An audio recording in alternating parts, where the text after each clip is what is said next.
Hello everyone, this is the Jeff Cowan coming to you from thejeffcowan.com. Welcome back to my weekly podcast entitled Success in Sales and Life in General. I like it when you come back, and I like it when you listen. I like it when you write me and tell me all your stories and tell me what you're looking for and how I can help you out. It leads me to give you really great podcasts, good information. Well, this week, I'm excited about this one because, believe it or not, we're already in the first week of June. That means we're halfway through the year. I don't know where the time goes. It just seems to go faster and faster every year that I'm on this planet. But I'm glad to be on the planet, and I'll take a fast year versus no years, right? But since we're at the halfway mark, this is a perfect time to sit down and reevaluate and evaluate where you are with your yearly goals. Now, if you're a really smart salesperson, smart business owner, smart manager, last December 2017, you sat down and you started looking at what you wanted to do in 2018. What type of goals did you want to hit? What would you want your closing ratio to be? How much gross profit did you want to make? And how many units did you want to move? And on and on and on. Some of you may have a lot of goals. Some of you may have a few goals when it comes to your products and your personal goals, but you had goals. So if you did that, now is the perfect time to sit down and take a look at where you are with those goals so that you can make any needed adjustments if so. Now, you should always be looking at what's going on every month, right? But I have always found that the halfway mark is a really good time to sit down, get everybody refocused, readjusted, and the like. Now, since we're at the halfway mark, you're going to fit into one of these three categories, okay? And here's what it is. Are you on target? That's one category. Are you ahead of target? Another category. Are you behind your targeted goals?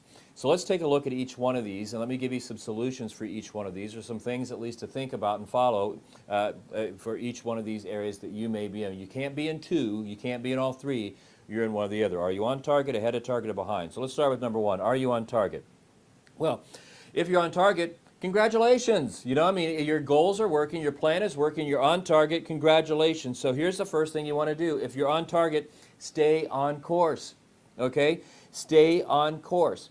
And make sure that everybody stays on course. Now, one of the things, and you're going to see this a little bit later, I'm going to talk about this again, but sometimes we're hitting our goals and we think, hey, I've got this thing nailed, I can put this thing on cruise control, and the second part of the year is going to be just like the first. Do not make that mistake. You're not hitting your goals because you got lucky, and you're not hitting your goals because you were hopeful, because hope is not a strategy. You're hitting your goals because you set those goals, you set up a process to execute those goals, and it's working for you, so stay the course, and don't let your staff, if you're a manager, don't let your staff start to relax a little bit just because you're on course. The other thing you can do when you're on course, and this is what I do, if I'm hitting where I want to be, then what I do is I go for it. I turn up the heat a little bit. So you may want to increase what you're doing by 5 to 10% as an insurance policy. Now, 5 to 10% means if I increase what I'm doing, if what I'm doing by just that amount of number, that I will probably be over my targeted goal by 5 to 10%, right? I mean, that's the way it works out. It's also, though, a safety net because we never know what's around the next corner. We never know if the stock market's going to plummet in August, which throws that whole month off. We never know if there's going to be some worldwide crisis or maybe a crisis in your family or industry that's going to slow one of the fourth quarter months down, or the second or the third or fourth quarter months down. And one of those months slow down, if you're right on target, it could kill your whole plan. So by increasing it by 5 to 10%, it's an insurance policy to make sure you stay on target. Worst case scenario is you exceed it. All right. Make sure that, again, I kind of alluded to this, got ahead of myself. Make sure that you have team meetings and you support the vital things that are working. Okay. So team meetings and support, they're vital, and here's why they're vital. You can't give up just because you're being successful. This shows the teams that you're not. This shows the team, your team, if you're a manager or business owner, that you're not letting up. Just because we're hitting your goals, we're not letting up. So continue with meetings, continue with support, continue to let them know that you're there, and we're going to ride this thing all the way to the end of the year. And then finally, if you're on target, ask your team. Okay, and if you don't have a team, it's just you. Ask yourself, what part of your plan is working that's allowing you to be on target, and why is it working? So everybody understands, you know, that the plan that you laid out, because it's probably going to be what you've laid out. It's probably your plan, your system, your processes, and you want to reinforce that you were right and that you're on the right path. Now, the benefit to this is sometimes I find out what I think is keeping us on path. is partially true, but there's other things that my staff knows because they're doing different things that I do, and I learned that I learned that there's other important things that maybe I overlook. So if you're on target, there you go. Number 2. Are you ahead of your target? If so, give yourself a pat on the back. You know how hard that is to do, but if you're ahead of target, then here's what I would recommend you do. Number 1, adjust your goals up so your team stays focused. So let's say we're hitting 100% of our goals. Adjust the goal up by as many percentages as you want. If you think you can adjust it by 2%, 5%, 10%, 25%, 50%, or maybe you're so far ahead of the game, you can increase it by 100%. Don't get goofy with it. Be realistic because you don't want your staff to feel bummed because you know if you set it too high. But adjust your goals up, and that will help you keep your team focused. You know, hey, you guys are doing so well that we're going to move this number up that we're going for. Now, number 2, this is extremely important. Please write this down, bosses and managers. If you adjust your goals up, do not move the bonus and pay plan goalpost. Don't go out there and say, okay, we're so far ahead of the game that we're going to take our yearly goal and we're going to increase it by 10%. So for now, for you to hit your bonuses and get the pay that you were getting for doing the job before, you have to do 10% more to get those same bonuses. Nothing will kill morale quicker than that. Nothing will get people to quit working for you than that. Keep those goalposts. Say, look, we increased 10%. You're not going to hit your bonuses, but you're going to get this much more. Everybody's got to be involved in this. I see so many people do that. They set up a goal, and when everybody hits it, they put the goalpost out further and make people work more for the same amount of money. Okay, so be smart about this. And here's what you do. Whenever you're doing bonuses and pay plans, by the way, you should always carry it out, especially if it's commission-based, to the farthest point that you can. I mean, double, triple, quadruple, no matter how crazy it sounds, because you have to ask yourself, if we hit this number, am I willing to pay what I've laid out here? All right? Number 3 here. Congratulate the team and give them credit. Hey guys, congratulations. We're not only hitting our goals, we're exceeding our goals. We're ahead by 5, 10, 15, whatever it is, percent. And I got to tell you, it's all because of you. We sat down last December. We set what our goals were. We put a process in place. We trained ourselves. We practiced, drilled, rehearsed, practiced, drilled, rehearsed, role played, and everything. It's because of you and your effort that we're making it. It's because of you and the effort we're making it. People love it when you give them credit. The last thing you want to do is say, because I'm a great person and I had this great plan, that's why everybody's making more money. We'll shut them down. They won't like you. They'll work against you. Congratulate them. Give them credit. And then finally, ask what is working and why. Okay, hey, we thought we were going to be here. We're actually up here. Why do you think that is? And they may tell you, hey, the plan that you laid out was just so efficient and so strong that it allowed us to do much more than we thought. And that's great, because now it's just reinforcing that you and your abilities. But don't be surprised. This is usually what happens when I'm ahead of my goals. If they tell you something else that maybe you missed, or something else that they're doing that you can add to your processes and add to your thing, that's going to help you out even more. It may help you uncover something new that you need to be doing for the future. Okay, so we address what are you going to do if you're on target? What are you going to do if you're ahead of target? And then finally, we're going to cover what you're going to do if you're behind target. But before I do that, I want to talk to you about this book. It's called What I've Learned from Attending Over 35 Indy 500s. It's the lessons in sales, motivation, management, leadership, and the like, life in general. It's a great book. It's on its way to being a bestseller. I mean, it's just flying off the shelves, literally. I wish I could turn the camera around, because you'd see about 1,000 books sitting there that we just got in and delivered again. They're flying off the shelf. It's sold at the Indianapolis Motor Speedway gift shop. It's sold on Amazon.com, Apple, Barnes & Nobles, all those places. Get a copy of this. You know, it's graduation time. You got somebody you know that's graduating. Great book, great life lessons in there. Father's Day's coming up. Great thing. I got a video program coming out with this. You can download this on a tablet. I've got an audio book. I've got a video training program.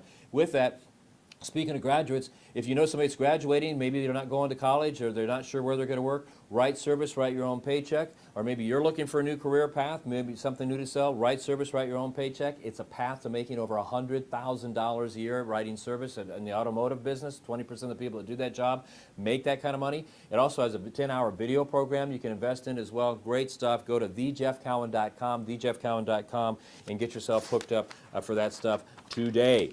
Now, back to this. Like I said, it's the halfway point. So at the halfway point with your goals, you're either on target, you're ahead of target, you're behind target. We spent the first part of this podcast talking about what to do if you're on target. We spent the first part of this podcast also talking about what you're going to do if you're ahead of target. Let's take the ending of this and talk about if you're behind. Now, don't beat yourself up if you're behind, because there's a lot of things that can cause you to be behind. I mean, that's what makes hitting goals so strong. I mean, look at it this way. I mean, even the New England Patriots, every year their goal is to go to the Super Bowl, but they don't go every single year in a row. They don't win it every time they go. They go a lot, and they have won a lot, but they don't win all the time. There's years they don't even get there, right? So there's going to be times that you don't hit it. So if you're behind on your goal, your sales goals, here's what we're going to do. Number one, change your course. Now, this is a mistake. I think I did a podcast on this here not too long ago.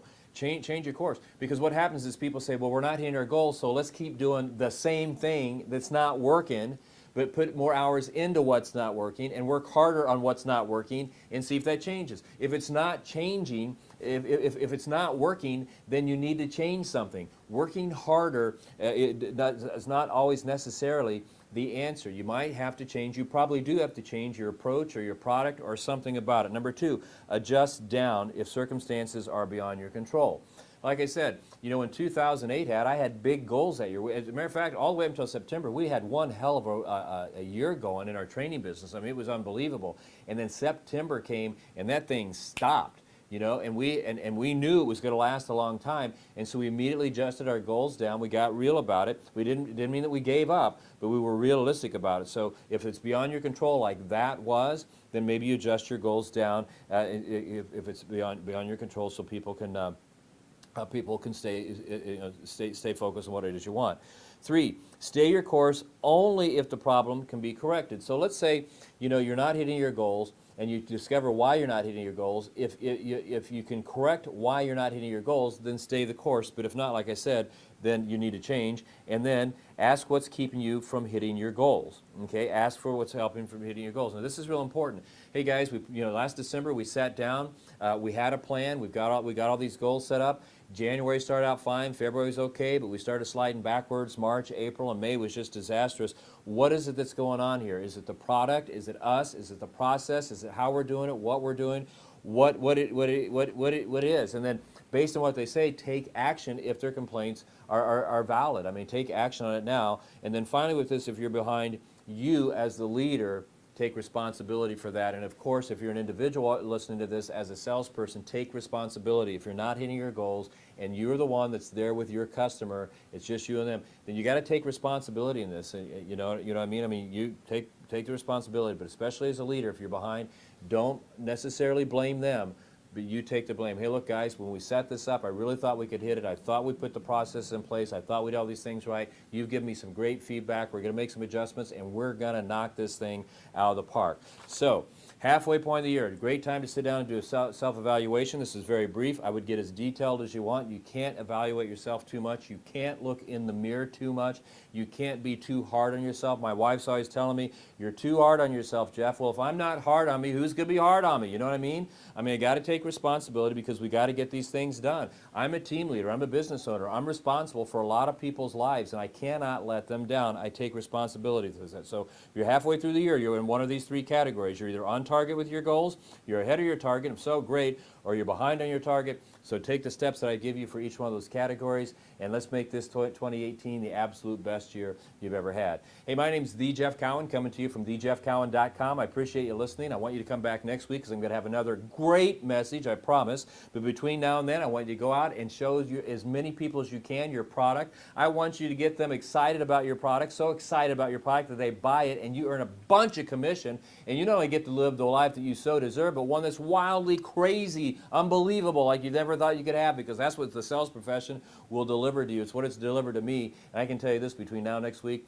I'm going to do all those things I just said. So with that, have a great week, and I'll see you soon. Take care.